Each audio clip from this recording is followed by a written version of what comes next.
Hey everyone, so today I'm going to be talking about my obviously changed pink hair, and this is actually the first time I've ever exclusively dyed my hair pink, except for just like a little bit that I've done whenever I like dyed my hair purple and pink a few years ago, but the pink really didn't show up, and this is definitely the first time I've ever dyed my hair just solid pink.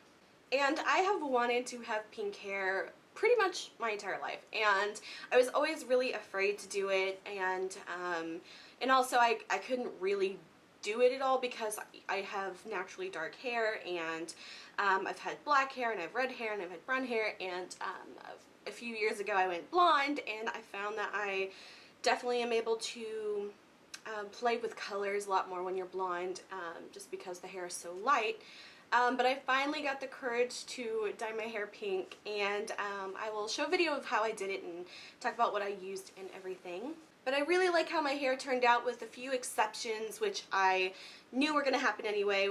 When I previously dyed my hair, or I did my roots, the box dye that I used didn't lift my roots enough, so my roots are a bit of an orangier, kind of goldy-y blonde color. So I wanted to redo them before I did the pink, but then I got lazy and I decided to not do it, and of course I wish I would have, because it would have looked a lot nicer. However, I'm really happy with the way it looks. It's definitely a really soft pastel kind of pink, and there are like some little color variances in it, especially since my hair under it, the blonde, you know, had a bit more goldeny blonde or a little bit more platinum blonde. Around here it tends to be a little more platinum, and my undersides tend to be a lot more golden. So I will get on and I'll tell you what products I used to achieve this hair color. So my original intention was to use the color Brillance by Ion color in Smoky Pink, and this is a relatively newer color that they've come out with over the last few years. And this one, the swatch on their website shows like a pretty much this kind of color pink, but maybe a little bit more of a salmony type pink color. And I ended up buying about 3 boxes of this. It was about $5 and change per box. And I had the intention to use this color, but after I bought it, I started thinking about trying to find reviews on this hair color, and I couldn't really find too many, probably because it is like a newer product. But I ended up finding like a couple that I watched, and I just wasn't really sure if I wanted to use it, because one video I watched, the girl, her hair turned out like hot pink, like a duller hot pink, like really saturated color. But she also had a lot darker hair that she applied it to, and mine of course was a lot more closer to a platinum blonde color. But I kind of got scared because it was just so drastically different than the color of the swatch, you know. So I kind of chickened out with that, but I ended up using some other pink hair colors that I will talk about next. So my backup plan for the Smoky Pink was the Ion Neon Brights in the color Flamingo, and about 2 boxes of this. And I've used this color, or not this color, but I've used this brand of colors before. And I used, I think, the clear diluter color, the I can't remember if it's silver or gray, and then like a lilac color. And I used that before about 2 summers ago when I did my purple hair. I'll insert a picture of it here. So it'd been a while since I'd used that dye, and I'd kind of forgotten some things that I didn't like about it. And I really didn't like that the dye is so hard to mix. You know, you don't have to mix this. The box says not to mix it with any like peroxide or developer or anything, and I've seen some comments online of people saying, oh, I use developer with it all the time, it's fine, and then some people are like, no, you're not supposed to. So I just don't use any, because I don't want to really mess up, because when you start using like developer and stuff, that's when you can really damage your hair. So what I always do is I just dilute it with a cheap white conditioner, and then I just kind of mix the color to where I want, and then it really ends up prolonging the life of the actual hair color product, like how much of it you have, because if you're using a pastel hair color and you want pastel hair, you can pretty much just use that color directly to your hair. But I always find if you get a more vibrant, like if you want a pastel pink color hair, I would suggest getting a neon pink, bright, hot pink dye and then diluting it down. Then you have the option to do, if you want to have that really bright hot pink hair, or you can dilute it to whatever pastel shade you want. I kind of recommend that just because product wise you end up saving a lot more product if you just use a cheap conditioner to kind of fill it. So like I said, it had been a while since I'd used this dye and I'd kind of forgotten some things, and it was really hard to mix with the conditioner. It was really clumpy and it was kind of like a harder one, and it like left little bits and you had to really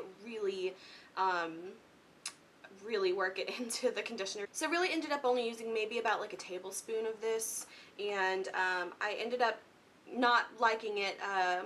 Just looking at the mixture, I did not like it, and I could tell it was not as smooth as it should be, so I actually ended up having leftover pink hair dye from the last few years, and I decided that I would use those, and I'm glad I did because I just love this brand. I've used a lot of their hair colors before, and it's Pravana, and it's absolutely, my opinion, the best color, you know, fun fantasy color dyes. So the two colors that I used was Pravana Rose and Pravana Magenta. So it's like the pastel pink and the hot pink.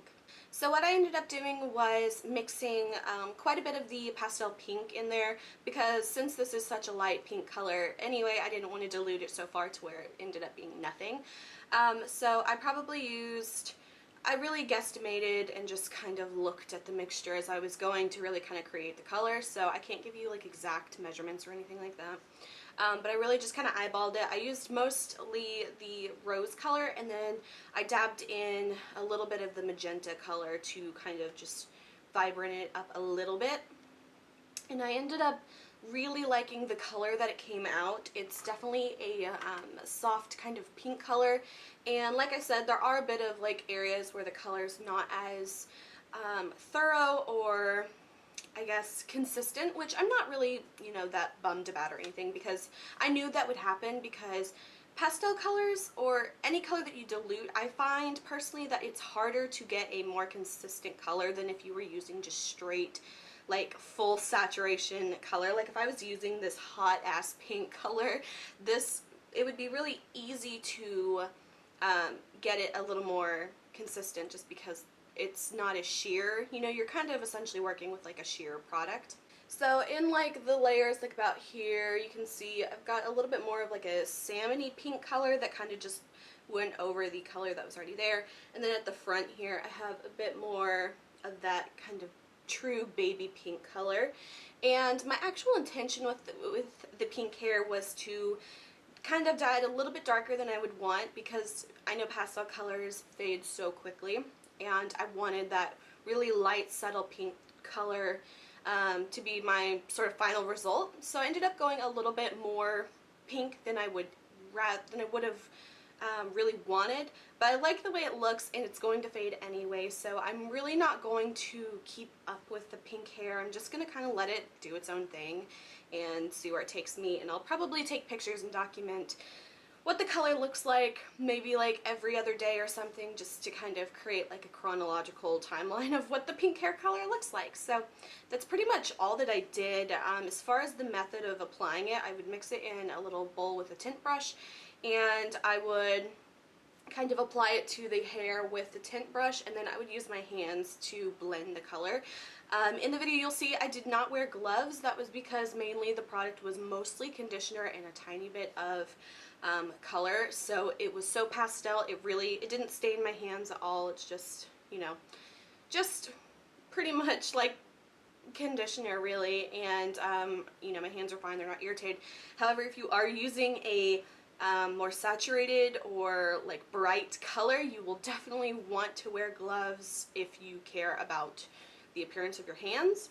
However, since I knew the color wouldn't do anything to my hands, I decided to use my hands, just because the way I was doing it was pretty much just applying it and pulling it through my hair and blending it and stuff like that. And it's just so much easier to do that without gloves. So overall, I'm really happy with the way my hair turned out, minus, you know, like I said, the roots. They're kind of, you know, not all there, but you know, I expected it and I wasn't surprised or anything. So yeah, I'm really loving my hair. It's such a drastic change, and like I said, I've always wanted to do pink hair, and I feel kind of like a superhero or like a comic book character or something, so it's really fun, and it's something I've always wanted to do. And with, of course, it being summer and, you know, not being in classes or anything, I thought this is really like my only chance to kind of have a really fun experiment with my hair, because this is pretty much my last summer of like trying to not be a full-fledged adult, so I thought I might as well do it now before I get like my professional job. So I hope you guys enjoyed this video. If you did, please like and subscribe. You can follow me on Instagram, link is below, and until my next video, I will talk to you guys later. Bye.